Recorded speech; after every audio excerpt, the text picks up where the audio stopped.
So I came across this particular video on the internet on how a man found out he's not the biological father of his children. I'm going to be reading it out. My wife Tolu is currently rolling on the floor of the event hall in Ikeja, crying and begging.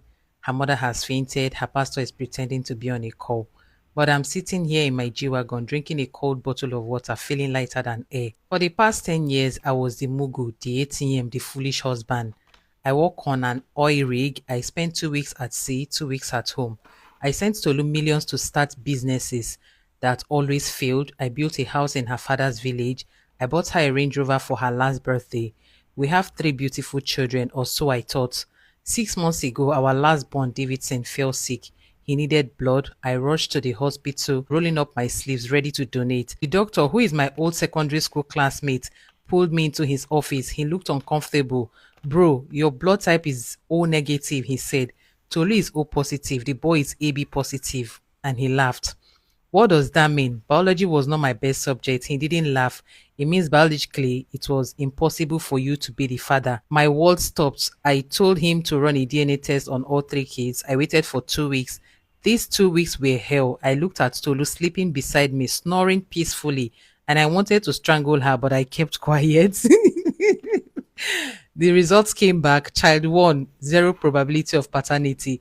Child 2, 0 probability of paternity. Child 3, 0 probability of paternity. I didn't scream.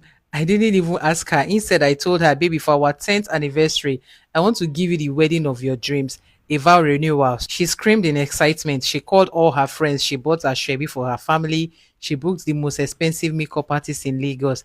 I paid for everything. I hired the biggest hall. I invited her entire village, her church members, her gym instructor, who I found out was the father of the second child, and my colleagues too. On the D-Day, the hall was packed. The MC announced, and now a special video tribute from the husband to his lovely wife. Tolu was sitting on the high table, smiling like a queen, waving at the crowd. The lights went dim. The projector screen came down. Sorry. Everyone expected a montage of our romantic photo.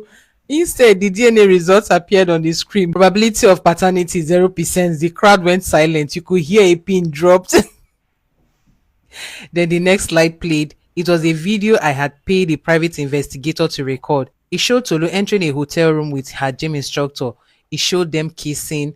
The chaos that followed was beautiful. Tolu screamed and tried to run to the projector, but she tripped on her expensive gown. Her father stood up and held his chest. I simply walked up to the microphone. The house has been sold, I said calmly. The car has been retrieved. Divorce papers are on the table. Tolu, you can go home with your gym instructor.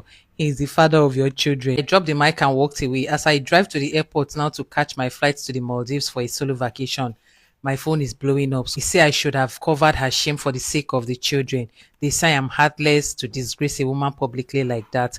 But I feel peace. Did I go too far, or did she deserve the public humiliation? She deserves it too. You see that public humiliation? She deserves it. Because how can you be training another man's children, not even a child, 3 good children for 3 different men? In fact, your gym instructor is even a monk. How do you explain that? Nobody's supposed to be angry at that man. Everybody's supposed to be blaming that woman. That is why I keep saying DNA is very important. DNA is very, very important. You see, before you even pay delivery fee at the hospital, conduct DNA test. No DNA, no naming ceremony, so that everybody can be at peace. Please drop your honest opinion in the comment section. Did he go too far? It is swell.